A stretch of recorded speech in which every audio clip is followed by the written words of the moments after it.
विभवानी आधारनामरूपास बुद्धी न जाणे आणि जाणे ही त्यास तो अपार शुद्ध परमात्मा मीच असे माझे अपार स्वरूप समुद्रावरती जणू तरंग ब्रह्मा विष्णू महेश गणपती सूर्यचंद्र वरुण यम मिरविती देवी कुबेरही तैसेचे जो सर्वज्ञानी दयागण मुनी हृदयी ज्याचे करीती ध्यान त्याचे बुद्धी उपाधी करुण मिथ्या गहन मदची माझी होतसे ज्याच्या ज्ञाने भाषे जगत रसा दोरीवरी सर्प दिसत परिदोई ठाई ना सर्प जगत ते स्वतंत्र आणि स्वयं ब्रह्ममीचे असे पुण्यपुरुषी सदैव निष्काम बोध प्राप्ती कारणे भजावा राम तो मीचे आहे आत्मा आप्त काम तरी नमन कोणा करावे म्या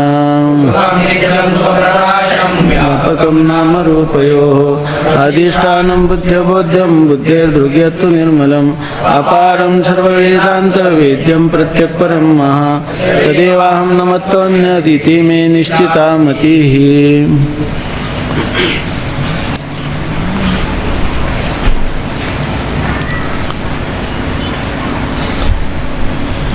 तरंग 6वा कनिष्ठ अधिकाऱ्याला उपदेशाचा प्रकार। 1-2 वाक्य सांगतो। संत सम्राट भगवान ज्ञानोबाराय वैराग्य राग रसिक जगद्गुरु संत शिरोमणी श्री तुकोबाराय शांती ब्रह्मश्री संत एकनाथ महाराज महाराष्ट्रातील सर्व संतांची मांदियाळी संप्रदायाचं परम आराध्य दैवत श्री पांडुरंग परमात्मा या सर्वांच्या अलौकिक अकारण करून अहेतुकी अद्भुत अपूर्व असीम अशा अनुग्रहामुळं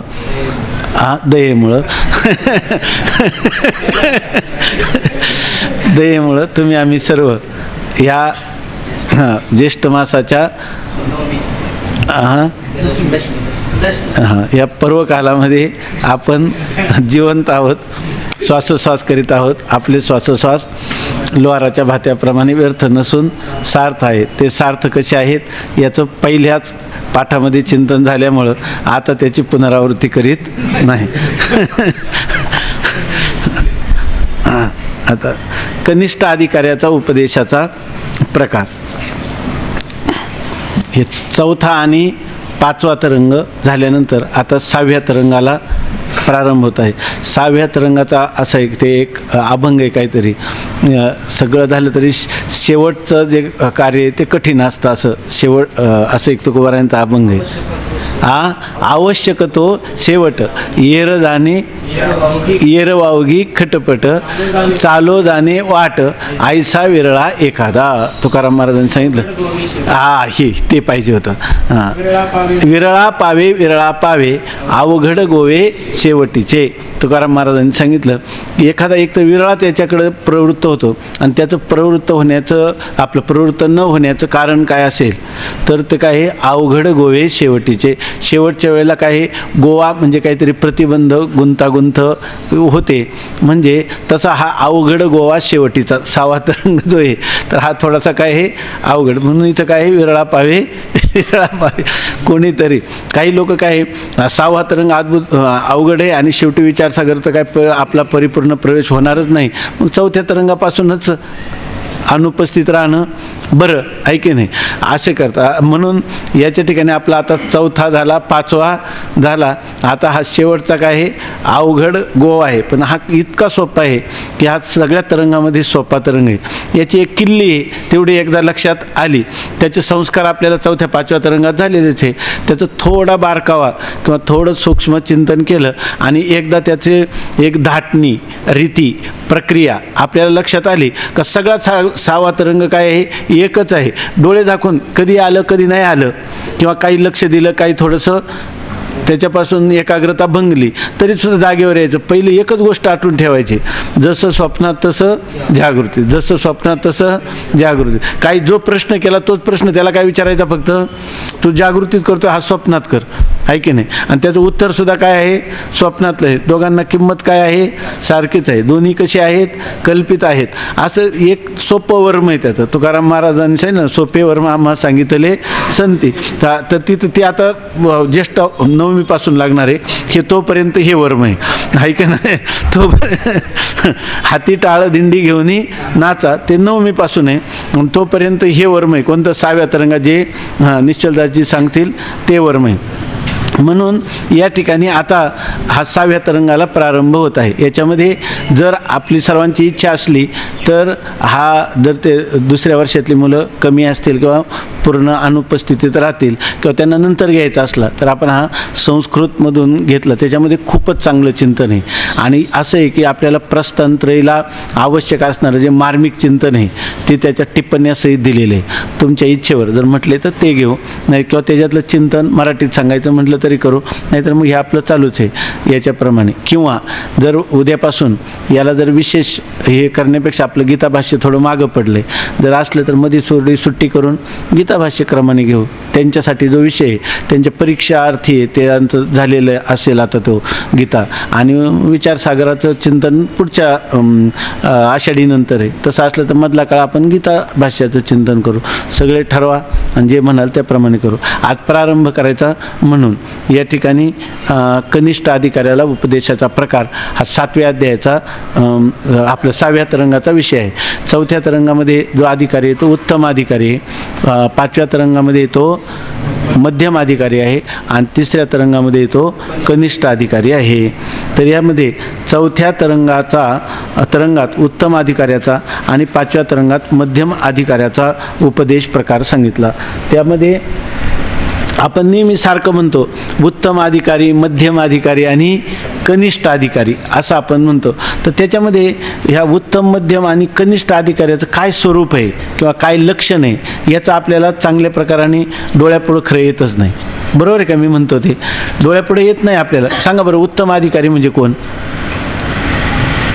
उत्तम अधिकारी कोणाला म्हणावं? की जो 4थ्या तरंगाचा अधिकारी असं तुम्ही म्हणता, तो कोण आहे उत्तम अधिकारी?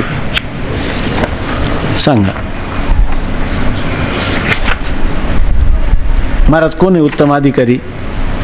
उत्तम अधिकारी कोणाला म्हणायचं? तो उत्तम अधिकारी आहे का? आता तर त्याला फल झालं, त्या फल होण्यासाठी तो उत्तम अधिकारी ठरला. पण तो उत्तम अधिकारी म्हणजे काय लक्षण आहे त्याच्याजवळ? काय आहे? काय असं फलबल कमी करायचं? त्या तत्वमसी महावाक्य सांगायचं अहम ब्रह्मास्मी म्हटलं का उत्तम अधिकारी? उत्तम अधिकाऱ्याला तत्वमसी महावाक्याने अहम ब्रह्मास्मी ज्ञान, कानावचनाची भेटी, सरिसाची पै किरीटी, वस्तू होणी उठी कवनू एकजो, ही गोष्ट खरी आहे. आम्हाला तर वाटतं का श्रद्धावान 5व्या तरंगातला जास्त असतो. ज्याला न्याय करायला नाही भेटलं तो काय म्हणतो, मी ध्यानाच्या द्वारा का होईना मला श्रद्धावान कोण आहे? 5व्या तरंगातला जास्त आहे का तत्वदृष्टी जास्त आहे? श्रद्धाचं जर तुम्हाला बलाबल परीक्षण करायचं झालं तर बरोबर आहे का? मी काय म्हणतो ते बल कोणाचं, श्रद्धेचं बल कोणाला लागतंय? 5व्या तरंगाच्या याला लागतंय. त्याच्याजवळ श्रद्धा पण आहे किंवा त्याचं जर आणि हे काही निष्काम कर्म उपासना करून सगळे तिघे भाऊ गुरूंच्या शरणा गेले. तद्विधी प्रणिपातेन परिप्रश्नेन सेवया उपदेक्षन्ति ते ज्ञानम. आहे की नाही? असेच आहेत की नाही? हा बरं, कृतोपास्ती म्हणा, हे झालं ना. हा म्हणजे युक्ती. पण तो काय आहे? तो अधिकारी कोण आहे? तो ज्याला युक्ती आणि दृष्टांताची आवश्यकता नाही.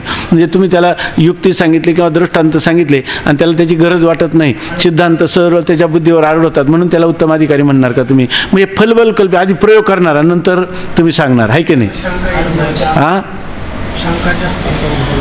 शंका जास्त येत नाही. काय येत नाही त्याला शंका? त्याला शंका काय येत नाही? तर कुठेतरी आहे, पण आता मला ह्याच्या सांगा बरं, शंका काय येत नाही त्याला? बुद्धी दोष नाही. कोणते बुद्धी दोष नाही?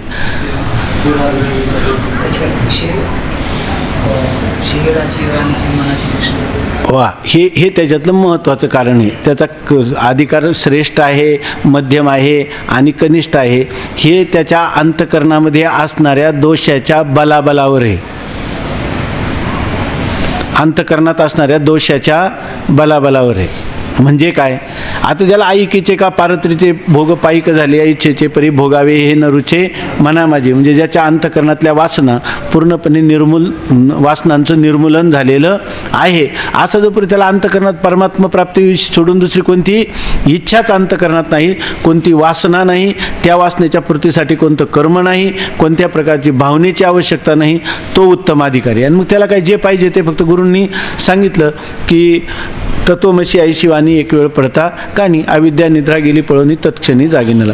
म्हणजे थोडक्यात ज्याच्या अंतकरणातलं मल आणि अंतकरणातील चंचलता आणि अंतकरणातील पापवासना ह्या पूर्णपणे निवृत्त झालेल्या आहेत, फक्त आता त्याचा आवरणभंगच होण्याचा राहिला होता. आणि तो आवरणभंग तर तत्वमसी महावाक्याने काय होतो?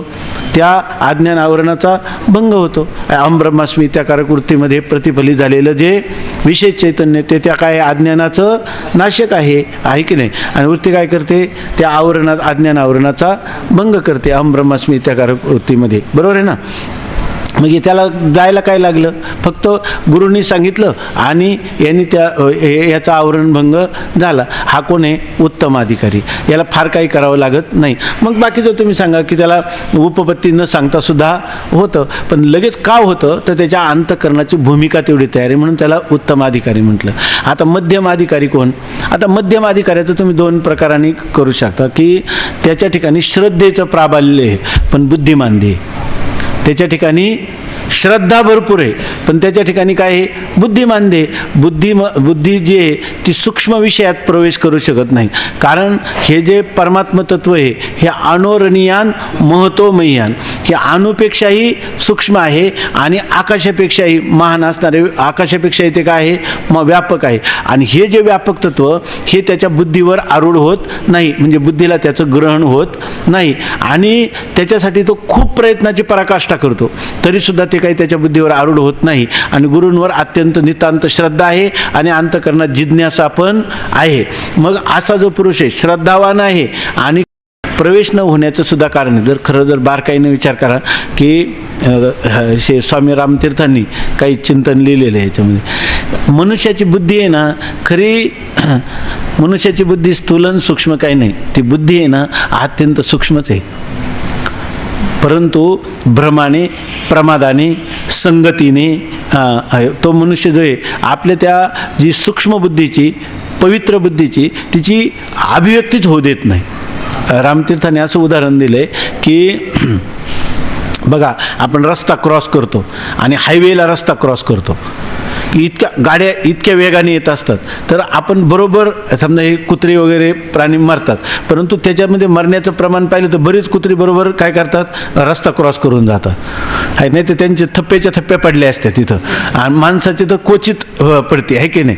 तर त्याचं कारण असं आहे, ते कोणात का पडते तर आपल्याला ती गाडी येत असते 200 किलोमीटर वेगाने, 150 किलोमीटर वेगाने आहे की नाही त्या महामार्गावर, आणि आपला वेग किती आहे आपल्याला सांगता येईल का? माझा ताशी वेग किती आहे?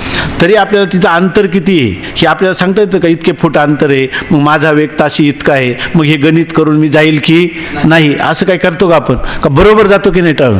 म्हणजे आपल्याजवळ एवढी बुद्धी आहे की त्या रस्त्याला कसं आपण त्याला कसं क्रॉस करून जायचं. तशी आपल्याला एवढी बुद्धी आहे ना, ह्या संसार तागडातून आपण कसं तरून जायचं सगळं आपल्याजवळ भांडवल आहे. आपली बुद्धी मंदभिंद काही नाही, शिवाय त्याला शास्त्राचं आणि संतांचं काय साह्य आहे. अशी बुद्धी कुठं माणसाची दुसऱ्या मार्गाला जाईल काय आणि ती अधोगतीला जाईल का? जाणंच शक्य नाही.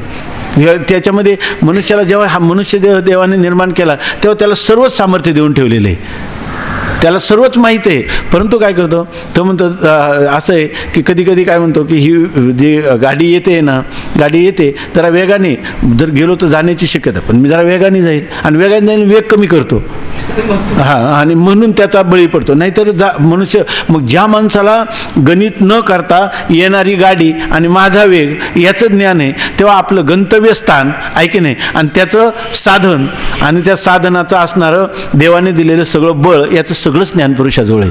पण हा काय करतो? प्रमाद करतो, म्हणजे जाणून बुजून त्याच्याकडं दुर्लक्ष करतो. असावधानता हा त्याचा दोष आहे म्हणून जात नाही. आता दुसरं हे झालं. त्याच्यानंतर हेच जे बुद्धिमान दे, तर हे बुद्धिमान दे का राहतं? आता आपण सांगितलं बुद्धीच्या ठिकाणी सगळं मंदबिंद काही नाही. बुद्धीच्या ठिकाणी बुद्धीला जेवढं सामर्थ्य भगवंताने निर्माण केली त्या मनुष्याला दिलं, तेव्हा इतकी दिले. वेड्या माणसाची सुद्धा बुद्धी किती चालते, परवाचा अनुभव तुम्ही पाहिला आहे की नाही. तो वेडा माणूस सांगितलं ना, परवा त्याला 20 जण लागले की नाही आपले, तेव्हा तो गाडीत बसला आहे की नाही. म्हणजे त्याला सुद्धा त्याला आता तो दररोज फोन करतो, आपल्याला सारखा फोन करतो तो. आज सकाळपासून 3 फोन झाले असेल त्याचे. त्यांनी इथं आला, त्याच्या मंडळीला काय म्हटलं, मी फोन घेतो. फोन माझा विसरला.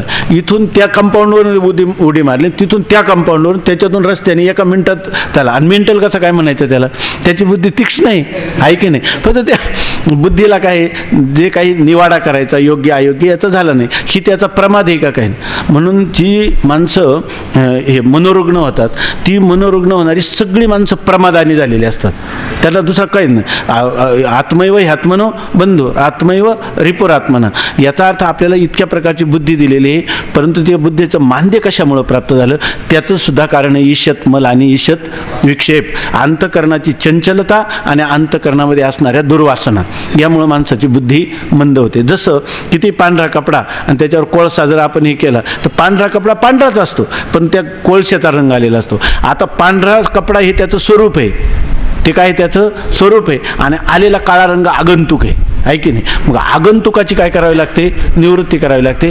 तेव्हा मध्यम अधिकाऱ्यांनी जर आपल्या ठिकाणी असणारे ईशतमल आणि ईशत विक्षेप यांची निवृत्ती केली तर आवरणभंग व्हायला त्याला काय वेळ लागणार आहे, कोणत्याच प्रकारचा वेळ. आता वेळ लागणं म्हणजे कोणता वेळ आहे, फक्त काना वचनाची भेटी. म्हणजे खरं माणसाने कधी, ज्याला न्यूनगंड आणि पुष्टगंड म्हणतात, न्यूनगंड म्हणजे नाही आम्हाला काय, आम्ही साधी माणसं, आम्ही बुद्धी नाही, आम्ही बुद्धिहीन, आम्हाला काय एवढं काय होतंय का, याच्यात एवढं आम्हाला कुठं जमत असतं का, हे काय माणसाचं स्वतःचं न्यूनगंड आहे.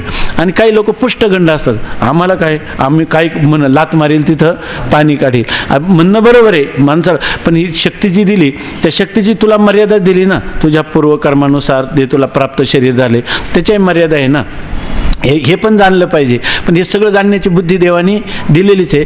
फक्त ती आपल्या अंतकरणातल्या दुर्वासना आणि आपल्या अंतकरणात असणारं चांचल्य. म्हणजे जर याचा अर्थ जर तुम्ही चांचल्य आणि वासना अंतकरणात काढून शकले तर तुम्ही मध्यम अधिकारी वगैरे नाव तुम्हाला राहणारच नाही. तुम्ही कोणते अधिकारी आहे, उत्तमच अधिकारी आहेत, असं त्याचा अर्थ. बरोबर आहे की नाही. मग या ठिकाणी उलट तुम्हाला तो मनुष्य आणि असा जो मनुष्य आहे त्यांनी प्रयत्नाची पराकाष्ठा केली की नाही, यांनी केली, परंतु तरीसुद्धा म्हणतो मला ज्ञान होत नाही. आणि इतकंच नाही तर याच्या ठिकाणी आता न्यूनगंड निर्माण झालेला आहे की आता मला हे होणारच नाही. गुरुजी माझ्या भावाबरोबर मी ऐकलं, तो तर मुक्त होऊन निघून गेला, तुम्ही मला स्वतंत्र रीतीनं सांगितलं आणि एकाच प्रकाराने सांगितलं नाही. तुम्ही वारंवार अनेक अंगाने मला सांगण्याचा प्रयत्न केला, पण आता मात्र माझे हात टेकले. आता मला असं वाटतं की काही झालं तरी मला हा बोध होणार नाही या ठिकाणी. आणि मी जी जीवनमुक्त अवस्था ज्या ब्रह्माला ज्ञेय करून सांगितलेली ती मला आता प्राप्त होऊ शकत नाही. दुसरा काही इलाज असला तर सांगा. आणि म्हणून त्यांनी त्याला काय सांगितलं, लय चिंतन किंवा प्रणवोपासना, अहंग्रह ध्यान, प्रतीक ध्यान, ध्येयानुसार ध्यान, सगळं त्याला यथार्थ रीतीनं सांगितलं आहे की नाही. मग आता त्या ध्यानाने सुद्धा त्याला ज्ञान होईल का नाही, होईल. हे ज्या उपासनेने काय होतं, अंतकरणाची शुद्धी आणि स्थिरता होते, ते दोष निवृत्त होतात. जर पूर्वी तत्वमसी महावाक्य ऐकलेलंच आहे, आता ज्ञान त्याच्या अंतकरणात उद्भूत होईल. त्याच्यातही जर थोडीशी वासना कुठं राहिली तर ब्रह्मलोकाला जाऊन ब्रह्मदेव कल्पांताच्या वेळेला मुक्त होतो तेव्हा मुक्त होईल. आणि थोडीशी राहिली तर योग भ्रष्ट होऊन या ठिकाणी येईल. शुचिनाम श्रीमताम घे ऐके नाही, अशा प्रकारची स्थिती आहे. हे झालं कोणता, द्वितीय मध्यम जो अधिकारी त्याचा विचार झाला. आता हे दोन त्यांनी काय केलं, लय चिंतन केलं, तो मुक्त झाला. आता तिसरा जो भाऊ आहे तर त्याचा हा विषय म्हणजे हा 6वा तरंग आहे याच्यामध्ये. तर याच्यामध्ये हा जो पुरुष आहे हा बुद्धिमान, याची बुद्धी पण सूक्ष्म आहे, बुद्धी तीव्र आहे, विषयांमध्ये चांगल्या प्रकारचे प्रवेश करणारी आहे, तरीसुद्धा याला तत्वबोध होत नाही. याचं कारण काय माहिती का, याच्या ठिकाणी शास्त्रावरची असणारी श्रद्धा, ती श्रद्धा कमी पडते. ही एक पहिली गोष्ट आहे. आणि जी बुद्धी आहे ना त्याचा शास्त्र वचनापेक्षा आपल्या बुद्धीवर काय आहे, अधिक विश्वास आहे. तुम्ही म्हणा शास्त्रवचनावर बिलकुल नाही असं नाही, शास्त्रवचनावर विश्वास आहे परंतु परिपूर्ण विश्वास नाही. या ठिकाणी शास्त्रवचनांनी फल प्राप्त व्हायचं असेल तर त्याची स्थिती अशी, मध्यम अधिकाऱ्यांनी काय आपलं चौथ्या तरंगातल्या तत्वदृष्टीने काय विचार केला का, तू ब्रह्म आहेस, मी ब्रह्म आहे असा निश्चय केला. याच्यामध्ये काय आहे, तत्वज्ञान होण्यासाठी जी उडी लागते, स्वामी महाराज सांगायचे की या ठिकाणी एक खड्डा आहे आणि तो खड्डा आहे 8 फुटाचा, काय 12 फुटाचा, तर तो 12 फुटाचा खड्डा आहे आणि एक मनुष्य त्या खड्ड्यातून पलीकडे जायचं म्हणलं, त्याला विचारलं जायचं पण हा 12 फुटाचा खड्डा आहे, तो म्हणला तुझी उडी किती आहे, त्यांनी सांगितलं 8 फुटाची उडी. आता 8 फुटाची उडी असणारा मनुष्य उडी जर मारली ह्या तीरावरून तर तो त्या तीरावर जाईल का, जाईल, खड्ड्यात पडत. एक म्हणला तुझं दे सोडून, तू नाही जाऊ शकत, माझी 9 फूट उडी, तू कुठं जाशील. एक म्हणला 11 फूट 11 इंच उडी, 11 फूट 11 इंच सुद्धा पाय त्या तीराला लागतील पण घसरून पाठीवरच पडेल, नाही की नाही, जाणार नाही, त्याला 12 फुटापेक्षा अधिक उडी पाहिजे. तसं तत्वज्ञानाचं फल जर प्राप्त व्हायचं असेल तर यथार्थ जसं आहे तसंच तत् आणि त्वम पदाचं अन्वेषण होऊन शोधन होऊन ते आणि मी एकच आहे हाच बोध झाला पाहिजे. काही कमी पडलं तर काय होईल, पुनरावृत्तीच्या मापा शिग झाला, म्हणजे परत त्याला ज्याला एर झारे ती त्याची संपणार नाही, अशा प्रकारची स्थिती. तेव्हा हा जो पुरुष आहे, ठीक आहे ना, 6व्या तरंगातला जो पुरुष आहे तर त्या पुरुषाच्या ठिकाणी श्रद्धा नाही असं नाही, पण श्रद्धा काय आहे, श्रद्धेची उणीव आहे. त्याच्या ठिकाणी तुम्ही जे म्हणता की बुद्धीवर त्याचा विषय, म्हणजे तो काय हे नाही का, बुद्धिमान नाही का, बुद्धी पण आहे, पण बुद्धिमानही आहे तरी त्याला काय होत नाही, तत्वदर्शन होत नाही. त्याचं कारण आहे त्या बुद्धीच्या ठिकाणी तर्क जे आहे ते तर्काचं प्राधान्य आहे, तर्काचं अधिक प्राधान्य आहे. आणि ते तर्क करत असताना जेव्हा शास्त्रवचन आणि त्याची बुद्धीतला तर्क, शास्त्र यांच्यामध्ये परस्पर विरोध येतो तेव्हा त्याची बुद्धी शास्त्रवचनापेक्षा आपल्या स्वतःवरच अधिक विश्वास ठेवण्याचा प्रयत्न करते. आणि अशा गोष्टीमुळं, परंतु हा पुरुष मात्र गुरूंच्या सांभाळी असतो, त्यामुळे तो वायाला जात नाही आणि गुरुवचनावर विश्वास ठेवूनच आपलं जीवन निहाल होईल अशी त्याच्या मनामध्ये कुठंतरी एक धारणा झालेली असते.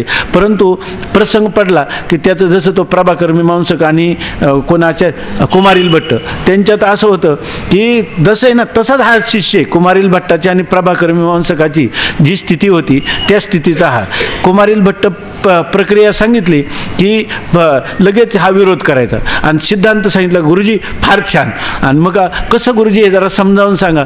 गुरुजींनी प्रक्रिया सांगितली, हा त्याचं खंडन करायचं, ऐकी नाही, म्हणजे याची प्रक्रिया भिन्न आणि सिद्धांत काय हे एकच आहे. असं करता करता शेवटी त्या गुरुजींना काय करावं लागलं, त्या गुरुजींनी मरणाचं सोंग केलं आणि मग ह्याला त्या लोकांनी विचारलं शिष्याने, आता यांची अंत्यक्रिया करायची ती कुमारील भट्टाप्रमाणे करायची की तुमच्या मताप्रमाणे करायची. प्रभाकर मीमांसाला विचारलं, त्यांनी सांगितलं व्यवहार आहे तो भट्ट नाही, व्यवहारामध्ये त्यांच्यासारखीच करायची, आणि आयुष्यभर त्यांचं खंडन केलं, ऐकी नाही. मग ते म्हणे व्यवहार कसा करायचा, तर जे काही गुरुजींनी केला आमच्या त्याप्रमाणेच करायचा. मग याची काय होती, याची बुद्धी किती तीक्ष्ण होती, प्रक्रिया कशा होत्या भिन्न, परंतु तो कोणत्याच्या सांभाळे होता, कुमारील भट्टांच्या गुरूंच्या सांभाळे होता, त्यामुळे तो वाया, असा जो पुरुष आहे तो वाया जाऊ शकत नाही. तसा हा अधिकारी की या ठिकाणी हा पार एकदम कुतर्किक आहे असं नाही, कुतर्क असलं तर त्याला दुरूनच त्याग केला असता. तुका म्हणे नाशी कुतर्क्याचे कपाळे, गुरुजी म्हणले असते हा अधिकारीच नाही. पण या ठिकाणी फक्त याची बुद्धी जी आहे तर ती कायम तर्कनिष्ठ पद्धतीची आहे आणि ती तर्कनिष्ठ ना कधी कधी ती शास्त्राच्या वचनापेक्षा बुद्धीवर त्याचा अधिक विश्वास होतो. पण अधिक विश्वास होतो म्हणजे तोच त्याचा सिद्धांत होत नाही, तो पुन्हा कोणाकडे पाहतो, येऊनी जाऊनी पाहे तुझकडे पडिल्या साकडे नारायण, पुन्हा तो गुरुजींच्याकडं पाहत असतो आणि गुरुजींनी जे समाधान केलं ते जर त्याच्या बुद्धीला पटलं तर त्याला तो मान्यही करीत असतो. अशा प्रकारचा आहे. याची बुद्धी अशी उलटी चालत नाही की आई 150 किलोमीटर पुढं, गोष्ट माहीतच आहे ना, सगळ्यांना माहीत आहे ना. हां, मग त्या गोष्टीसारखा हा आई इकडं मागं कशाला आली, पुढं का गेली नाही, आईला कुठं नेतो तो, त्या ब्रह्मकुंडापर्यंत नेतो, मागं घराकडं आणत नाही. तसा याची बुद्धी जी आहे ना, तर्कता कुतर्कता, कुतर्कच करते असं नाही, ती तर्क करते. आणि ती तर्कसुद्धा जर शास्त्रवचनाची सिद्धी करण्यासाठी त्याच्यापेक्षा एखादा प्रबल असाच प्रकारचा तर्क श्रीगुरूंनी उपस्थित केला तर तो हात जोडून त्याला मान्य पण करणार आहे. आणि तशा प्रकारचं ह्या तरंगाचं पुढचं स्वरूप आहे. म्हणून आता दुसरी एक गोष्ट आहे की हा जो पुरुष आहे याला तरी असे तर्क का असावे, आहे की नाही? याचं सुद्धा कारण आहे त्याच्या अंतकरणात असणाऱ्या वासना आणि त्याच्या अंतकरणात असणारा चित्ताचं चांचल्य, हेच त्याचं कारण आहे. पण मध्यम अधिकाऱ्यापेक्षाही याच्या अंतकरणात पापवासना अधिक असतात आणि याचं चित्त अधिक चंचल असतं. म्हणून याची गणना कशात केलेली आहे? कनिष्ठ अधिकाऱ्यामध्ये केलेली आहे. म्हणजे खरा याचा मूळ काय असेल तर ईशत वासना आणि ईशत मल आणि ईशत चांचल्य, ह्या कारणामुळे त्या मनुष्याचे माणसं कसे एकदम तर्किक मनुष्य कोणाला आवडतो का? कोणालाच आवडत नाही. माणसाला कोणाला रुजुत्वात ज्याचं कसं सरळ अंतकरण आहे तो मनुष्याला आवडतो, आहे की नाही? तसंच गुरूंना हा जो शिष्य आहे हा थोडा वक्र अंतकरणाचा आहे, पण जरी असला तर गुरु काय आहे? अत्यंत दयाळू आहेत. त्यांनी एकदा त्याचा स्वीकार केल्यावर त्याला मुक्त करेपर्यंत ते सोडत नाही. जसं अस्वलाने पकडलेला माणूस, आहे की नाही?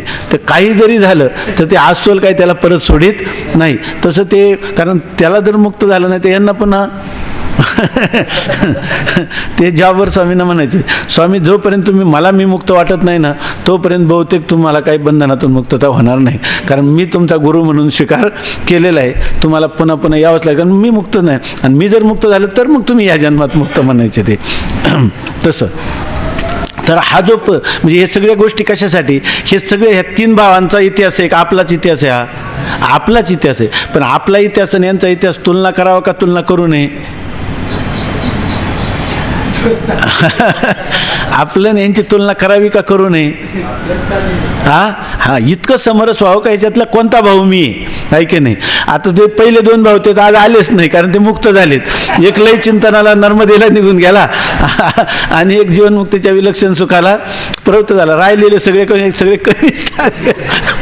हे सगळे काय आहे? कनिष्ठ अधिकारी. आता त्यांना काय दुसरा काय पर्याय नाही, याच्यामध्ये दोर तुटलेले आहेत, आता लढा नाही तर मरा असे. तर हा कनिष्ठ अधिकाऱ्याचा उपदेशाचा प्रकार. आता सांगतात चौथ्या तरंगात उत्तम अधिकाऱ्याचा आणि पाचव्या तरंगात मध्यम अधिकाऱ्याच्या उपदेशाचा प्रकार सांगितला. आता या तरंगात कनिष्ठ अधिकाऱ्याचा उपदेशाचा प्रकार सांगतात. आता ह्या कनिष्ठ अधिकाऱ्याचं काय स्वरूप आहे ते सांगतात. आतापर्यंत आपण चिंतन केलं, आता इथे एकदम म्हणजे त्याला काय म्हणतात स्पष्ट अक्षरात ह्या दोन पंक्ती सांगतात.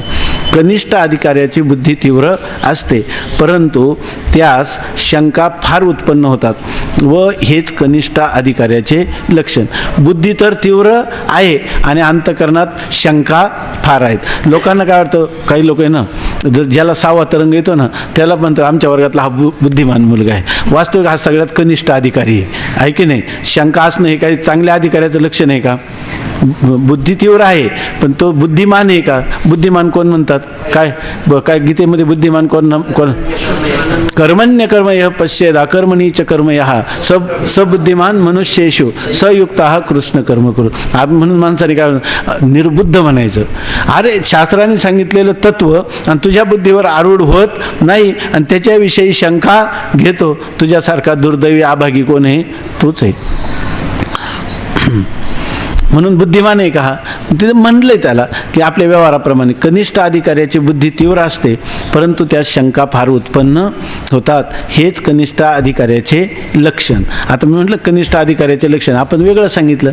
त्या संस्कृत विचारसागरामध्ये सांगितलं का ईशत मल आणि ईशत, मग ते खरं काय हे खरं?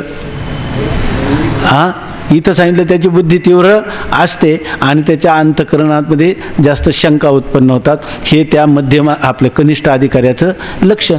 आणि आपण काय सांगितलं आतापर्यंत चिंतन केलं ते ज्याच्या अंतकरणात किंचित मल आणि विक्षेप दोष आहेत आणि त्यामुळे ते काही तत्वज्ञानाला प्रतिबंधक झालेले आहेत, बरोबर ना?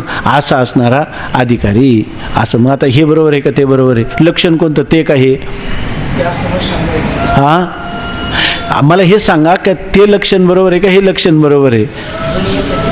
दोन्ही काय आहे? मूलभूत कोण आहे याला? बुद्धिमत्ता तीव्र असून शंका येतात, याचं मूलभूत लक्षण हे कनिष्ठ अधिकाऱ्याचं आहे का? ईशत मल आणि ईशत बस कनिष्ठ. कारण ते काय त्याचं मूळ आहे. ते नसतं तर त्याला शंका आल्या नसत्या आणि बुद्धीची तीव्रता कुठं गेली असती? परमात्म्याला झोंबली असते, आहे की नाही? जाऊन उरावरी त्याला परमात्मा स्वरूपाचे दर्शन झालं असतं. कनिष्ठ अधिकाऱ्याची बुद्धी तीव्र असते, परंतु त्यात शंका फार उत्पन्न होतात. हेच कनिष्ठ अधिकाऱ्याचे लक्षण. म्हणून सर्व शंका निवृत्त करण्याकरिता या तरंगात अनंत युक्ती वर्णन केल्या आहेत. आता साधारणपणे तार्किक पुरुषाला जेवढ्या शंका येतात ना, त्या सगळ्या शंका याच्यामध्ये उपस्थित केलेल्या आहेत. हे झालं, तो बिचारा एकटा ऐकला आणि उद्धरून गेला, परंतु निश्चलदाजींना काही त्याची चिंता नाही. तो त्यांच्या कल्पनेतला एक 3 भाऊ हे कल्पनेतले आहेत, आहे की नाही. परंतु समोर असणारा सर्व लोक त्यांचं वर्गीकरण केलं तर काय आहे, तुकाराम महाराजांचे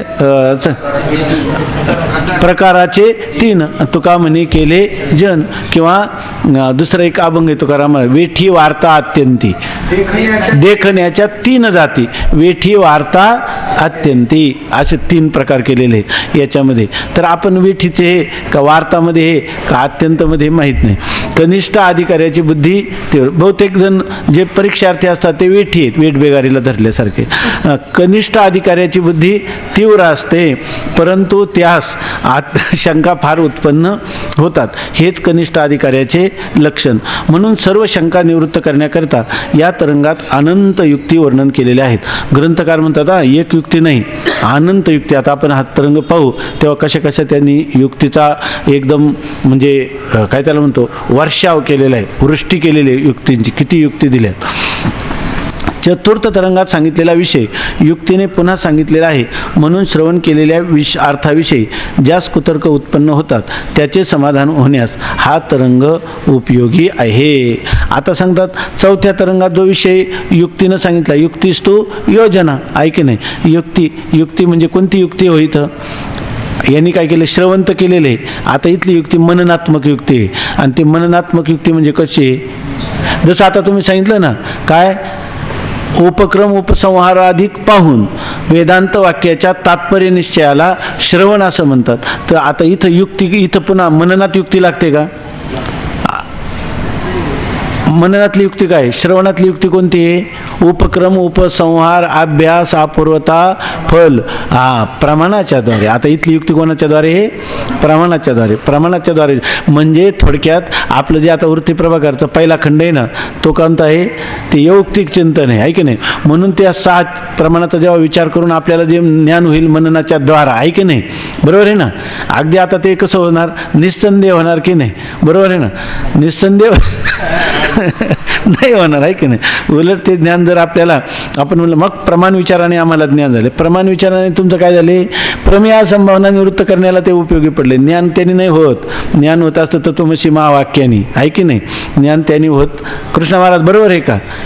म्हणून जर तुम्ही म्हणले अहो काय अनुमान मांडलेत आणि काय त्या बंडा महाराजांची बुद्धी काय तीव्र आहे, पहिल्या तरंगाची ओळ 7व्या प्रकाशापर्यंत उपस्थित ठेवली आणि त्यामुळं आम्हाला हे ज्ञान झालं, असं म्हटलं तर आम्ही काय म्हणू, तुम्हाला ज्ञान झालंच नाही.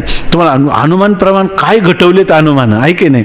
तर आम्ही काय म्हणू, अनुमानाचे नाही पैसे कळले की राहायचे. तुम्हाला जणू काय कळल्यासारखं झालेलं आहे. परंतु जे पुढं काय मृगजळा त्यांनी ओलांशे काय भूमी तिमे, मृगजळाचा पूर आल्यावर जर भूमी ओली होत असेल तर तुम्हाला ह्या अनुमानिक ज्ञानाने तुमचं ब्रह्मज्ञान सुदृढ होईल, म्हणजे होणार नाही. आणि समजा तुम्हाला वाटलं नाही पण झाले आपण आम्हाला तर काही संशय येत नाही, जरी नसेल ना तरी तो संशय कोणता आहे, प्रमेयगत संशयाचं काय झालेलं आहे, निवारण झालेले.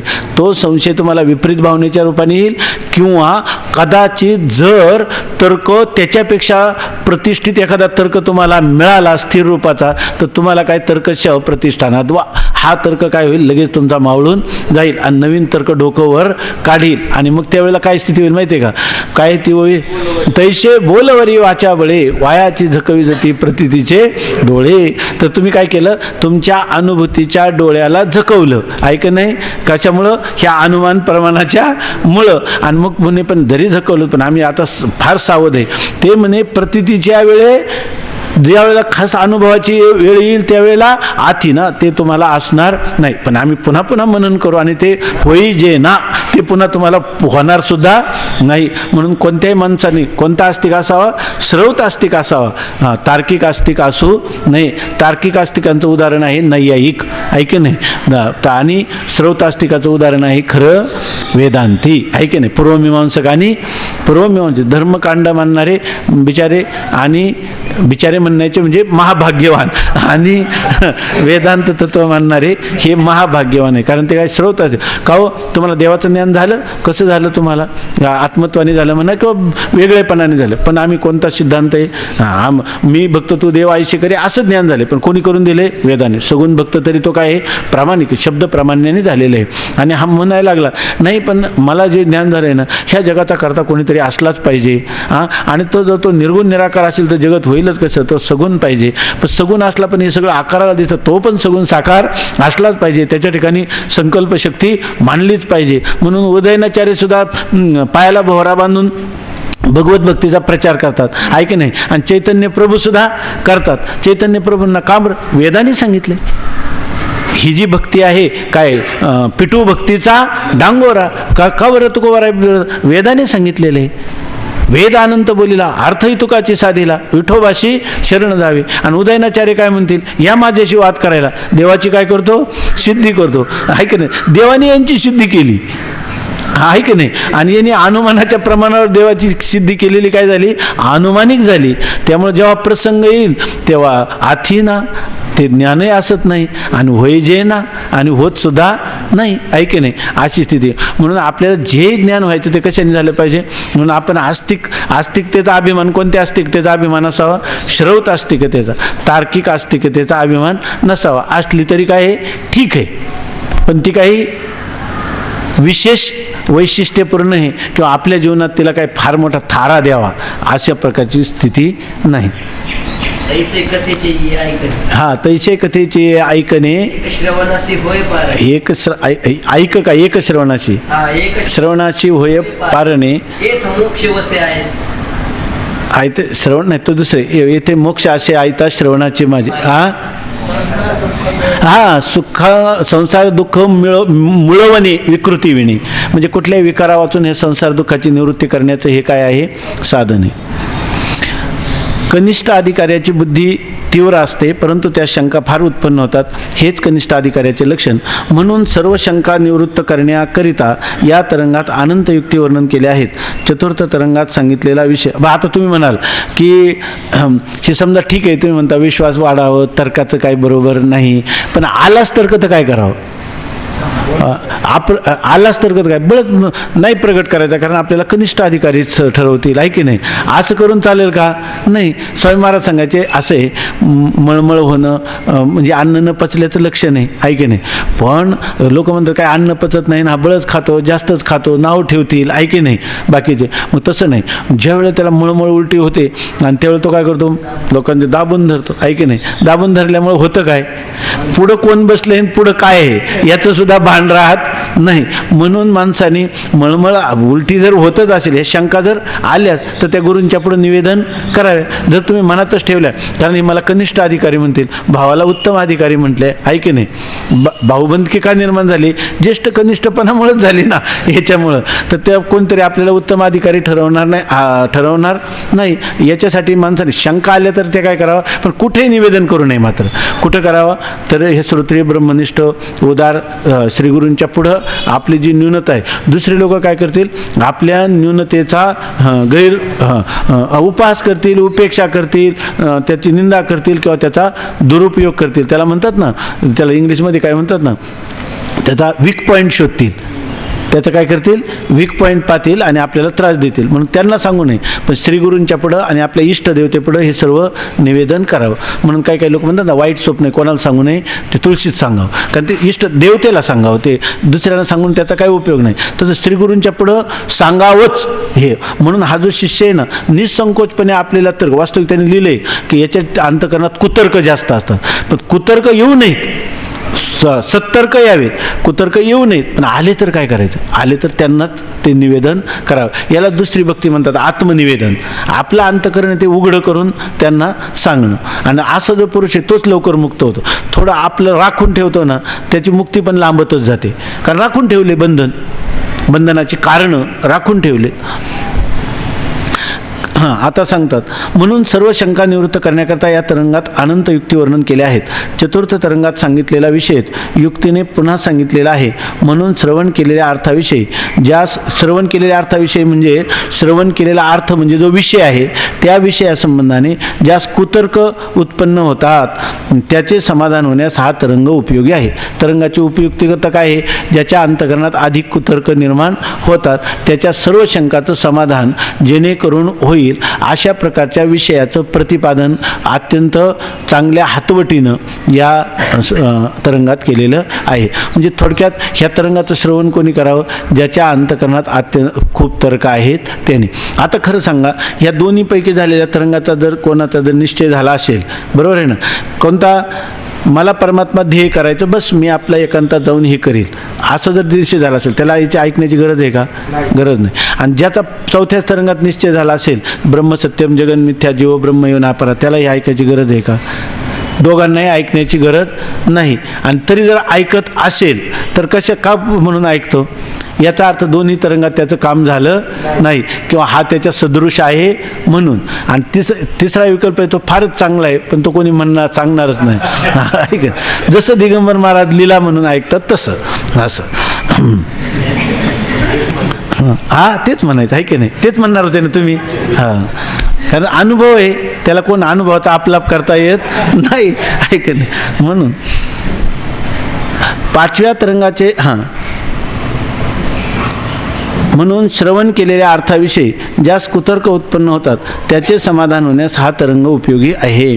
पाचव्या तरंगाचे आरंभीच चैतन्याहून भिन्न अज्ञान आणि तत्कार्य प्रपंच हे सर्व स्वप्नाप्रमाणे मिथ्या आहेत असे श्रीगुरूंनी सांगितले. पाचव्या तरंगाचा आरंभ तिथून झाला. चैतन्य, ब्रह्मचैतन्याहून भिन्न जेवढे पदार्थ असतील, अज्ञान आणि अज्ञानाचं कार्य हे सर्व रज्जू सर्पाप्रमाणे, शुक्ती रजताप्रमाणे, स्थाणू पुरुषाप्रमाणे, स्वप्नाप्रमाणे सर्वच अनिर्वचनीय मिथ्या, सदसद विलक्षण अनिर्वचनीय मिथ्या आहेत. हे सर्व मृगजळ आहेत, आहे की नाही? हे दुसरं काही नाही. अशा प्रकाराने पाचव्या तरंगामध्ये जगन मिथ्यात्व या ठिकाणी स्वप्नाचा दृष्टांत करून सिद्ध केलेलं आहे. पाचव्या तरंगाचे आरंभित चैतन्याहून भिन्न अज्ञान आणि तत्कार्य प्रपंच हे स्वप्नाप्रमाणे मिथ्या आहेत असे श्रीगुरूंनी सांगितले. म्हणजे जगन मिथ्यात्व सांगितलं. तुका म्हणे तूची खरा येर वावगा पसारा, रज्जू सर्पाकार भाशी येले जगडंबर, किंवा विषय जे जे देखणे सकळ ते स्वप्नीचे मृगजळ, म्हणून चिंती चरण कमळ रखुमा देवी बाप रखुमा देवी वराचे. ऐक ना, विषयाचे समसुख बेगडाची बाहुली आभ्राची सावली जाईल रया. हा, कोणाचे मायबाप कोणाचे गणगोत मृग जळवत जाईल रया. एवढा सगळा विषय कुठं सांगितला? पाचव्या तरंगामध्ये सांगितला. हां, असे श्रीगुरूंनी सांगितले. ते ऐकून आपल्या दोन्ही बंधूंचे समाधान झालेले पाहून तिसरा शिष्य तर्कदृष्टी हा शासंक झाला. आणि हे दोन्ही ऐकल्यानंतर समाधान कोणाचं झालं? तत्वदृष्टीचंही झालं आणि अदृष्टीचंही झालं. असं पाहिल्यानंतर हा मात्र साशंक झाला. साशंक झाला म्हणजे काय? तर त्याला लगेच शंका आली. काय शंका आली? त्याच्या मनात असा तर्क उत्पन्न झाला की स्वप्नातील सर्व पदार्थ मिथ्या असतात हे गृहीत धरून मग तो दृष्टांत घेऊन त्या दृष्टांताने जगतास मिथ्या म्हणतात. पण स्वप्न पदार्थ अनिर्वचनीय मिथ्या आहेत असे निश्चित ठरले नाही. थोडक्यात सांगतो आता की त्याला तो म्हणतो आत्तापर्यंत गुरुजीने एकच दृष्टांत घेतला, स्वप्न. आणि स्वप्न कसं आहे? मिथ्या आहे. सहजासहजी सगळ्या लोकांना ही मान्य होण्यासारखी गोष्ट आहे. आणि स्वप्नाला केलं दृष्टांत आणि त्याच्यावरून काय सांगितलं? तशी जागृतीसुद्धा स्वप्नाप्रमाणेच मिथ्या आहे. स्वप्न आणि जागृतीमध्ये इतकिंचितही भेद नाही. पण सांगताना उदाहरण कशाचं दिलं? स्वप्नाचं दृष्टांत. दृष्टांत कशाचा केला? स्वप्नाचा. आणि मिथ्या काय ठरवली? स्वप्नाप्रमाणे जागृती. पण असं यांनी एक गृहीत कृत्य धरलं काय? स्वप्न काय आहे? मिथ्या आहे आणि म्हणून जागृतीसुद्धा मिथ्या आहे. पण अगोदर एक गृहीत कृत्य आहे की नाही, स्वप्न मिथ्या आहे. पण तो म्हणतो याच्याऐवजी जर जागृती सत्य आहे आणि जागृती आणि स्वप्न काय आहे? स्वप्नाचा दृष्टांत करून जर जागृतीला मिथ्या म्हणतात तर असं उलट म्हणलं तर काय हरत आहे? जागृतीला दृष्टांत करायचं आणि जागृती सगळ्या लोकांना सत्य वाटते का मिथ्या वाटते? सत्य. अहो, जागृती काय, स्वप्नसुद्धा आम्हाला काय म्हणायचे? सत्यच आहे. जेव्हा स्वप्न पडतं तेव्हा हे मिथ्या स्वप्न पाहतो वाटतं का सत्यच वाटतं? मग अज्ञानी पुरुषाला मिथ्यात्व कधी दिसतं? जागृतीत अज्ञानी पुरुषाला जागृतीत मिथ्यात्वाचा अनुभव आहे का स्वप्नातच फक्त मिथ्यात्वाचा अनुभव आहे? खरं सांगा.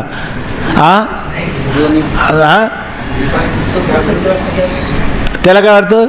जेव्हा झोपेत असतो तेव्हा स्वप्नात सगळं, जर आता हे सगळा वर्ग आपल्या डोळ्यापुढे आला तर स्वप्नात हा मिथ्या असं पाहत असतो का सत्यच पाहतो का? जागृत आल्यावर म्हणतो का त्यावेळेला सत्य, त्यावेळेला स्वप्न नसतं समोर, असतं तेव्हा सत्य असतं का? तेव्हा सत्यच असतं. मग अज्ञानी पुरुषाला मिथ्यात्व कधी दिसतं? कधी स्वप्नात देखील मिथ्यात्व दिसत नाही. आणि ज्ञानी पुरुषाला सत्यत्व कधी दिसतं? त्याला स्वप्नात काय आहे? स्वप्न मिथ्याच आहे आणि स्वप्नाप्रमाणे जागृती सुद्धा मिथ्याच आहे. आणि सुषुप्तीत त्याची कोणती स्थिती आहे? समाधी. मग त्याच्या दृष्टीनं जगत कधी सत्य आहे? जगत कधी सत्य नाही. आणि अज्ञानी पुरुषाच्या दृष्टीने जगत कधी मिथ्या नाही. स्वप्नातला तत्वज्ञ पुरुष कशाला दृष्टांत करतो? स्वप्नाला, आहे की नाही? आणि अज्ञानी पुरुष कशाला दृष्टांत करीतच नाही, करायचं झालं तर कशाला करतो? त्याला करायची गरजच काय? सगळीकडे सत्यच आहे, त्याला दृष्टांताने कशाला पाठवायला पाहिजे? पण तुमच्या आमच्यासारखा भेटलाच एखादा तर त्याला तो काय सांगतो की जसं जागृती सत्य आहे हे तर तुला मान्य आहे का नाही? त्याच्यावरून स्वप्न सुद्धा काय आहे? सत्य. यथा स्वप्न प्रपंचोयम मयी माया विजृंभिता तथा जागृत प्रपंचोपी मयी माया विजृंभिता. तर तो काय म्हणेल? यथा जागृत प्रपंचोपी मया विजृंभिता सत्यत्वेन विजृंभिता तथा स्वप्न प्रपंचोपी सत्या अस्ति मया एव विजृंभिता. ना, मीच त्याचा काय केलेला आहे विस्तार. अहम अपि सत्या संसारम अपि सत्यम वर्तते. बरोबर आहे का? संसारम अपि सत्यम एव वर्तते. बरोबर आहे का? मी जर सत्य आहे, हा संसार सुद्धा जीव सत्य, ईश्वर सत्य, जगत सत्य असं तो म्हणेल की नाही? म्हणेल की नाही? मग आता त्याला गरज आहे का कशाची? पण जर तुमच्यासारखा वाद करायला लागलं तर तो काय म्हणेल?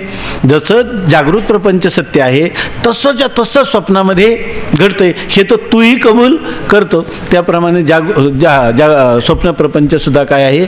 सत्य आहे की नाही? असं म्हणेल की नाही? आणि अशी शंका आली याला बरं का. आणि मग आता हा शंका करायला प्रारंभ करतो. बघा, तो स्वप्नातील सर्व पदार्थ मिथ्या असतात हे गृहीत धरून मग तो दृष्टांत घेऊन त्या दृष्टांताने जगास मिथ्या म्हणतात. पण स्वप्न पदार्थ अनिर्वचनीय मिथ्या आहेत. ते म्हणतात पण स्वप्नातले पदार्थ अनिर्वचन, सद म्हणता येत नाही, असद म्हणता येत नाही, सदसद विलक्षण अनिर्वचनीय मिथ्या आहेत असे निश्चित ठरले नाही. अजून ठरलं कुठं? स्वप्न मिथ्या ठरलं तर मग जागृती मिथ्या ठरवता येईल स्वप्नाला दृष्टांत करून. पण स्वप्नात मुळात मिथ्या नाही ना, स्वप्नात मुळात सत्य आहे असं तो म्हणतो. याकरता सर्व लोकांच्या अनुभवाप्रमाणे सत्य जागृत व्यवहाराचा दृष्टांत करून स्वप्न व्यवहार तरी सत्य ठरण्यास काय हरकत आहे? तो म्हणतो मग आता तुम्हाला काय करायचं? स्वप्न व्यवहार जर मिथ्या ठरवला नाही मग तर चालेल की नाही? मग ते तुम्हाला आम्ही काय करतो? जागृतीमध्ये सगळ्या लोकांना जागृती मिथ्या वाटते का? हे स्वप्न पाहतो असं वाटतंय का? बरं, बहुमताचं राज्य आहे की नाही? मग तुम्ही किती लोकांना विचारा, सगळे सुद्धा काय म्हणतात? जागृती काय आहे? सत्य आहे. मग जागृतीला काय करायचं? सत्य ठरवायचं आणि जागृतीच्या व्यवहाराला दृष्टांत करायचं. आणि स्वप्नातला व्यवहार जागृतीप्रमाणे घडतो म्हणून त्याला सुद्धा काय म्हणायचं? सत्य आहे असा सिद्धांत करता येणं शक्य आहे की नाही? म्हणून ते म्हणतात की याला काय म्हणायचं? जागृती सुद्धा काय आहे?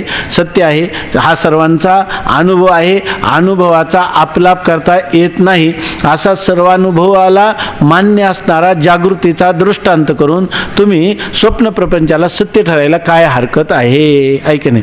म्हणजे काय याचा अर्थ? हा म्हणत होता स्वप्नावरून जागृती मिथ्या ठरवू, यांनी काय केलं? जागृतीवरून स्वप्न, म्हणजे जागृती तर मिथ्या नाहीच नाही पण स्वप्न सुद्धा सत्य आहे असं सांगायला गेलं. एवढं मोठं, किती मोठं यातून त्याचं किती बदल आहे, दोघांचं किती अंतर आहे? फार थोडंच अंतर आहे की नाही? का जमीन आसमानाचं अंतर करणं. वरवर आपातचा पाहायला लागलं तर वाटतं दोन्ही काय आहे? एकच आहे, कारण भाऊ आहेत, आहे की नाही? आता सांगतात याकरिता सर्व लोकांच्या अनुभवाप्रमाणे सत्य जागृत व्यवहाराचा दृष्टांत करून स्वप्न व्यवहार तरी सत्य ठरण्यास काय हरकत आहे हा अभिप्राय मनात धरून स्वप्न व्यवहारास सत्यत्व ठरविण्याविषयी तर्कदृष्टी शंका करतो. आता त्यांनी गृहीत कृत्य धरले. यांनी गृहीत कृत्य काय धरलं होतं? सिद्धांत यांनी गुरूंनी स्वप्नाचा दृष्टांत करून जागृती मिथ्या. यांनी गृहीत कृत्य काय धरलं? जागृतीचा दृष्टांत करून स्वप्नाला सत्य ठरवू, आहे की नाही. अशा प्रकारचं यांचं दोघांचं काय आहे, अंतर आहे. आता याच्यातून काय, आता जागृती मिथ्या ठरते का स्वप्न आपलं स्वप्न मिथ्या ठरतं, आपलं स्वप्न सत्य ठरतं का जागृती मिथ्या ठरते, हे कळेल कधी, जर हा सगळा विषय आपल्या कानावरून गेला, त्याचं जर विचार मंथन झालं तर ही गोष्ट आपल्या लक्षात येईल. स्वप्न व्यवहारात स्वप्न पदार्थ दोन कारणामुळे सत्य आहेत. आता तो म्हणतो मी काय नुसतं नाही प्रतिज्ञा मात्रेने वस्तुसिद्धी, मी म्हणतो स्वप्न पदार्थ सत्य आहेत हे उगीच म्हणत नाही. या ठिकाणी मी त्याची कारण मीमांसा देखील सांगतो आणि त्याची दोन कारणं आहेत आणि त्या दोन कारणाचा जर तू विचार केला ना तर तू कधीही जागृत आपलं स्वप्नाला मिथ्या म्हणणार नाही, स्वप्नाला काय म्हणणार, सत्यच म्हणणार. पुंडलिक वरदा हरी विठ्ठल, श्री ज्ञानदेव तुकाराम, ज्ञानेश्वर